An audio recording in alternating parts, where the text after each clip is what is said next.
The princely couple of Zein, Wittgenstein Zein, hold their Shinto wedding ceremony in Tokyo. Crown Prince Haakon of Norway attends a celebration in Oslo.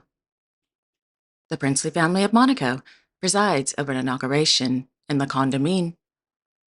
And Grand Duchess Stephanie of Luxembourg visits the 2025 Salon Ducal in Limpertsburg.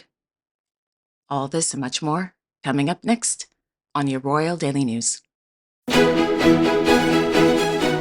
Good afternoon, everyone. I hope you all are having a wonderful day today. My name is Alexandra, and welcome to your Royal Daily News for Wednesday, November 12th, 2025.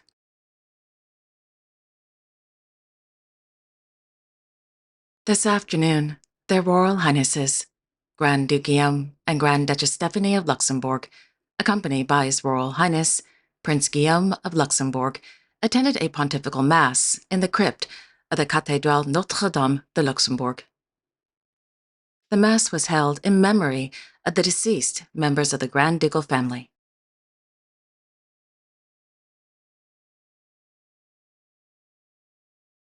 In Limpertsburg, Her Royal Highness Grand Duchess Stephanie of Luxembourg arrived at the Transept on Tuesday, where she met with artists showcasing their works at the 2025 Salon du Cercle Artistique de Luxembourg.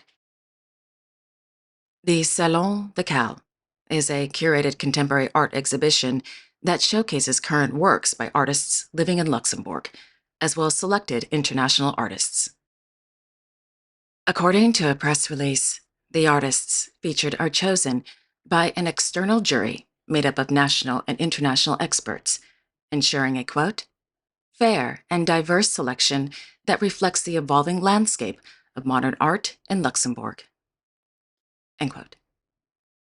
The 2025 Salon Ducal, under the high patronage of Her Royal Highness Grand Duchess Maria Theresa of Luxembourg, will close on November 16th, 2025.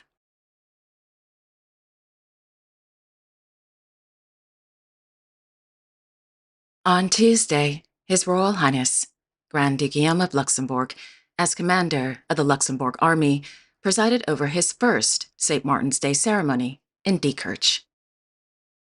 The ceremony was held on the occasion of the Feast of St. Martin, the patron saint of the Luxembourg Army. During the ceremony, the Sword of Honor of the Chief of Staff of the Army was presented to several members of the armed forces in recognition of their performance during their initial training. A key moment came when the Grand Duke officially presented the Chief of Staff with a new Luxembourg Army flag, which now bears the Grand Duke's personal monogram.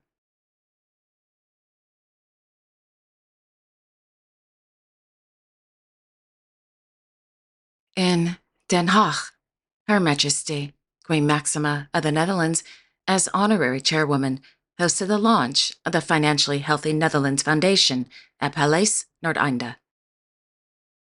The Financially Healthy Netherlands Foundation was established to improve financial health across Dutch society for both individuals and within organizations.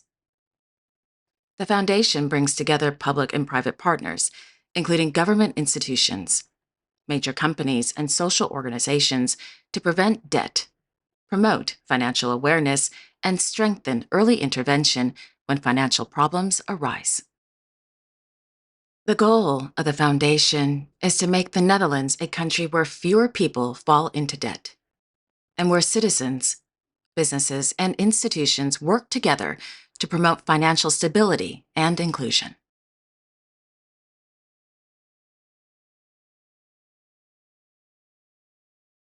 This morning, His Majesty King Willem-Alexander of the Netherlands received letters of credence from newly appointed ambassadors to the Kingdom of the Netherlands at Paleis Noordeinde. The newly appointed ambassadors are from the Lebanese Republic and the Gabonese Republic.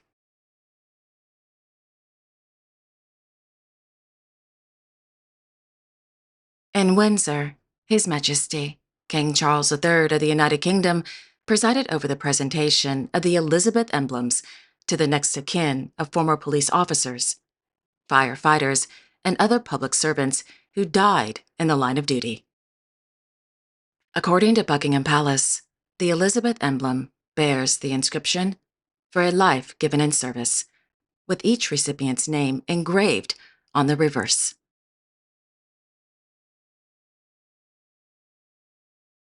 In La Condamine, His Serene Highness, Prince Albert II of Monaco, and Her Royal Highness, Princess Caroline of Hanover, attended the official inauguration of La Bouquinerie.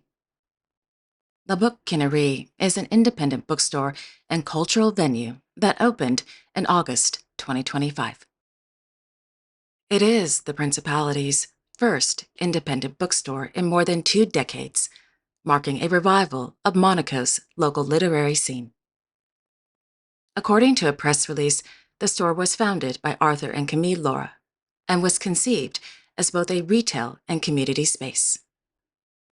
The couple, scientists by training, designed an English-style bookstore with about 130 square meters of space, including 100 square meters dedicated to books. The bookstore received encouragement and partial support from the Sovereign Prince's government, which sought to reintroduce an independent literary outlet to the Principality. The store carries a broad selection of works, including general literature, the humanities, children's books, and graphic novels. The store also offers stationery, greeting cards, board games, and literary-themed candles. There is also a cafe and tea room that invite visitors to stay and read, relax, and create a setting for conversation and community.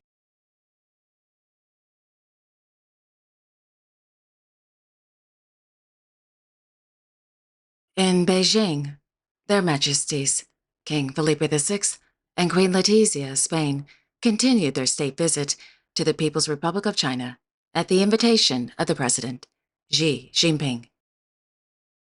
The day began with an official welcoming ceremony at the Great Hall of the People, followed by a bilateral meeting between the King and his delegation and the President and his delegation, during which several cooperation agreements were signed.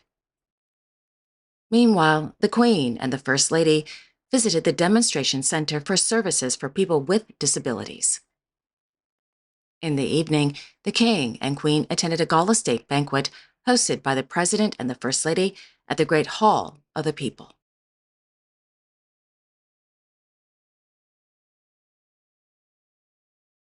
In Hanoi, His Majesty, King Abdullah II of Jordan, held a meeting with the President of the Socialist Republic of Vietnam, Luong Quang, at the Presidential Palace. According to the Royal Hashemite Court, during the meeting, the discussions focused on ways to enhance ties and expand cooperation with Vietnam across, quote, various sectors, including economic and defense fields, end quote.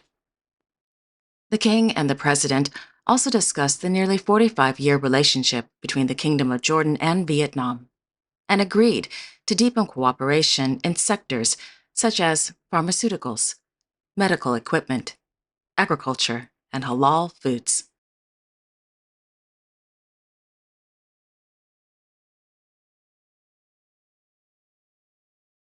In Oslo, His Royal Highness, Crown Prince Haakon of Norway, visited the Herdal Vision and Activity Center on the occasion of the 125th anniversary of the Norwegian Association of the Blind and Partially Sighted. The association, founded in 1900, serves as a national organization for people who are blind or visually impaired. It works to promote equal opportunities, independence, and active participation in society for its members.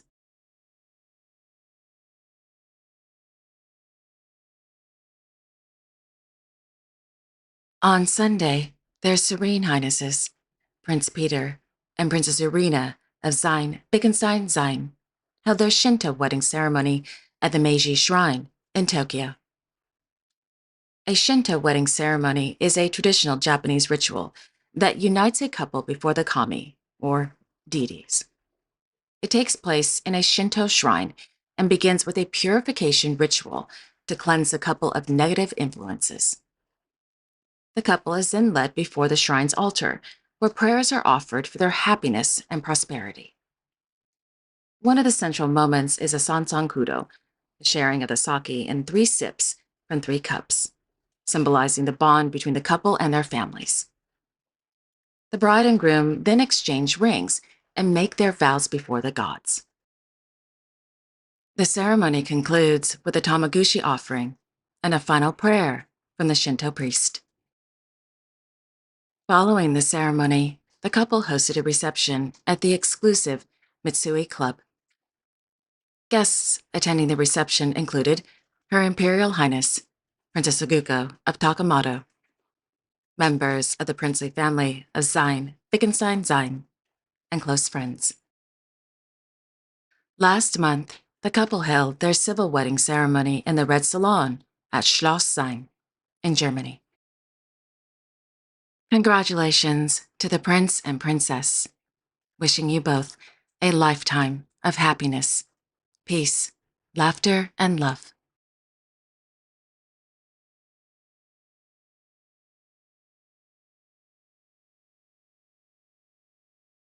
And there you have it.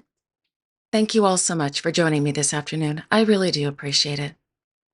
I will be back tomorrow on Thursday, November 13th, with all the latest royal news and events. Until then, I sincerely wish each and every one of you, your family, your friends, and of course your pets, a wonderful afternoon. And don't forget to like, share, and subscribe. Comment below if you'd like, and click on the notification bell so you won't miss a new episode. Have a wonderful afternoon, everyone, and I will see you all tomorrow. Take care and God bless.